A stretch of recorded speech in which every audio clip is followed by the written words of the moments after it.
খ্রিস্টপূর্ব ৫ম শতাব্দীতে শ্রমণ আন্দোলন একটি অদ্ভুত ভিন্নধর্মী আন্দোলন ছিল যা বেদের কর্তৃত্ব এবং বর্ণপ্রথাকে চ্যালেঞ্জ করেছিল। এই আন্দোলনে যুক্তি, ব্যক্তিগত প্রচেষ্টা, সামাজিক ন্যায় বিচার, সাম্য, অহিংসা এবং সশৃঙ্খলার উপর ভরসা করা হয়। শ্রমণদের আন্দোলন ভারতীয় সমাজের বিভিন্ন দিককে প্রভাবিত করে, যা নারী ও প্রান্তিক সম্প্রদায়ের জীবনের উন্নতির দিকে পরিচালিত করে। আমি মনে করি নারীর উপর প্রভাব একটি গুরুত্বপূর্ণ বিষয়। বুদ্ধ এবং মহাবীরের মতো শ্রমণ চিন্তাবিদরা লিঙ্গ ভূমিকা এবং স্টেরিওটাইপগুলি নিয়ে প্রশ্ন তোলেন এবং আধ্যাত্মিক মুক্তি অর্জনে মহিলাদের সমান সম্ভাবনার উপর জোর দেন। শ্রমণ আন্দোলনে মহিলারা অনেকেই বিশিষ্ট শিক্ষক, দার্শনিক এবং নেতা হয়েছিলেন। আম্মাপালি এবং সংঘমিত্রার মতো মহিলারা বুদ্ধের শিক্ষা প্রচারে উল্লেখযোগ্য ভূমিকা পালন করেছিলেন।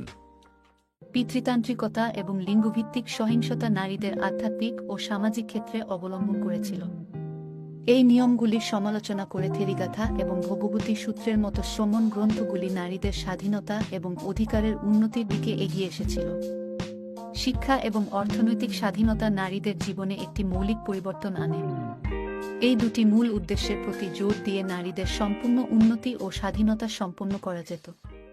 আমি মনে করি প্রান্তিক সম্প্রদায়ের উপর প্রভাব একটি অত্যন্ত গুরুত্বপূর্ণ বিষয়। শ্রমণ আন্দোলন বর্ণপ্রথার বিরুদ্ধে একটি মহান প্রতিষ্ঠান হিসেবে প্রকাশ পায়। তারা সকল মানুষের সমান মর্যাদার উপর জোর দেন।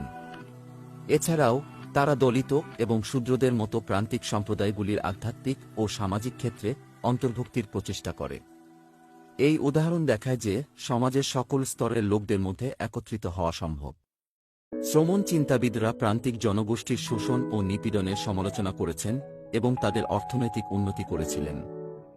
অহিংসা এবং সহানুভূতির উপর জোর দেওয়া সামাজিক দ্বন্দ্ব হ্রাস এবং সামাজিক সংহতি উন্নত করে। এই মূল্যবোধ আমাদের সমাজে মানবিকতা এবং সহানুভূতির প্রতি বেশি গভীরভাবে ভাবতে উৎসাহিত করে। প্রাচীন ভারতে শ্রমণ আন্দোলন নারী ও প্রান্তিক সম্প্রদায়ের অবস্থার উপর গভীর প্রভাব ফেলেছিল।